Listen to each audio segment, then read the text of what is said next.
Rubber ഉൾപ്പെടെയുള്ള വിളകളുടെ വില തകർച്ച മൂലം ദുരിതത്തിലായ മലയോര കർഷകർക്ക് പ്രതീക്ഷയായി കശുമാവുകൾ പൂത്തു.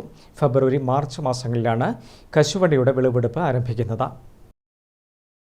മഴ മാറി വെയിലിന് ചൂട് കൂടിയതോടെയാണ് കശുവണ്ടികൾ വിരിഞ്ഞു തുടങ്ങിയത്.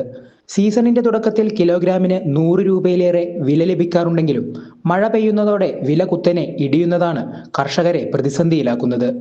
ഫെബ്രുവരി മാർച്ച് മാസങ്ങളിലാണ് കശുവണ്ടിയുടെ വിളവെടുപ്പ് ആരംഭിക്കുന്നത്.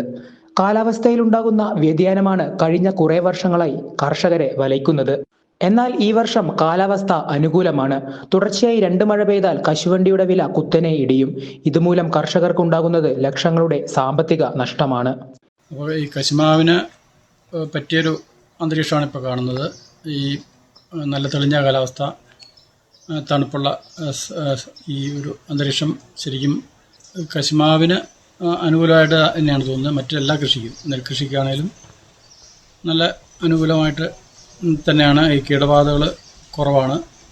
കശുമാവിനാണേലും തേയിലക്കൊതുകിൻ്റെയൊക്കെ ആക്രമണം കുറഞ്ഞിരിക്കാനാണ് സാധ്യത. കാലാവസ്ഥ അനുകൂലമായതുകൊണ്ട് തന്നെ മൂടിക്കെട്ടിയ അന്തരീക്ഷത്തിലാണ് കീടങ്ങളെല്ലാം വല്ലാണ്ട് ബാധിക്കുക.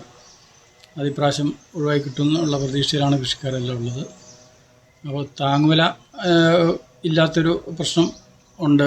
കാരണം ഈ മാർക്കറ്റിലേക്ക് കശുവണ്ടി എത്തുമ്പോഴത്തേക്കും സർക്കാരിൻ്റെ ഭാഗത്തുനിന്നൊരു വില ഉറപ്പ് വരുത്തുന്നൊരു രീതി ഉണ്ടെങ്കിലേ കൃഷിക്കാർക്ക് ആ കശുവണ്ടി ആയിക്കഴിഞ്ഞാൽ അതിൻ്റെ ഒരു ഗുണം കിട്ടത്തുള്ളൂ. വിലയിടിവിന് പുറമെ രോഗബാധ മൂലം കശുമാവുകൾ കൂട്ടത്തോടെ നശിക്കുന്നതും കർഷകർക്ക് തിരിച്ചടിയായി മാറി. പുഴുശല്യം മൂലം കശുമാവുകൾ ഉണങ്ങി നശിക്കുകയാണ് ചെയ്യുന്നത്. ഇതും കശുമാവ് കൃഷി ചെയ്യുന്നതിൽ നിന്നും കർഷകരെ പിന്തിരിപ്പിക്കുന്നു. News bureau, Peravoor.